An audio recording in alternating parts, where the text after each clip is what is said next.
Danes poteka klasičen dan v odredu za specialna podvodna delovanja. Izvajamo potop, gre za urjenje za uporabo ročnih podvodnih sonarjev tipa 2 alfa.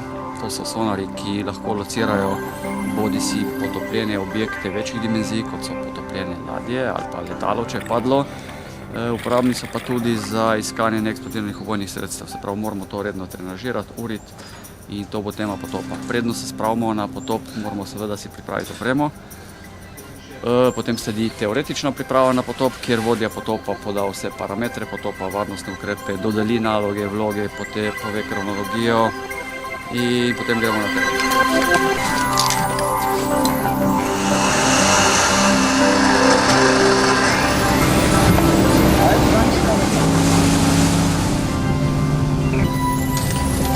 Deset!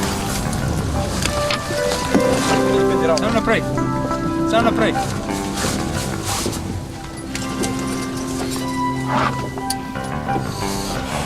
Voda!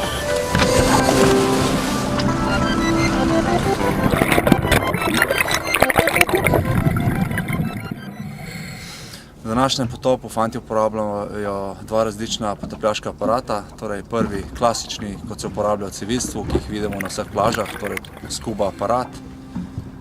Kot drugi pa imate dva pripadnika danes aparat polzaprtega kroga dihanja, ki uporablja plinsko mešanico Nitrox, ki nam omogoča daljše potapljanje brez dekompresijskih postankov in seveda približevanje eksplozivnim sredstvom. Današnja njihova naloga je, da izvedejo preiskavo morskega dna z namenom iskanja potopljenega objekta. Ta objekt bojo poskusili najti s pomočjo sonarja imenovanega DLS-2 alfa, ki pa omogoča dejansko poslušanje zvokov pod vodo, ki jih pa dejansko odbijajo neki predmeti potopljeni, torej v našem primeru neka večja kovinska zadeva, ki lahko rečemo kot neka vadbena bomba.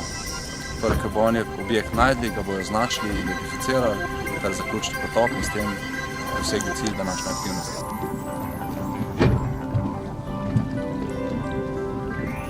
Današnja aktivnost, torej potop so potopljači izvedli, aktivnost je bila uspešna, cilj je bil dosežen, tako da zdaj bo sledila še analiza celotne današnje aktivnosti v vojašnici, kjer bomo vse informacije, kjer smo na podlagi tega sredstva dobili zapisali, zabeležili in planirali aktivnosti za naslednje potope temu primerno.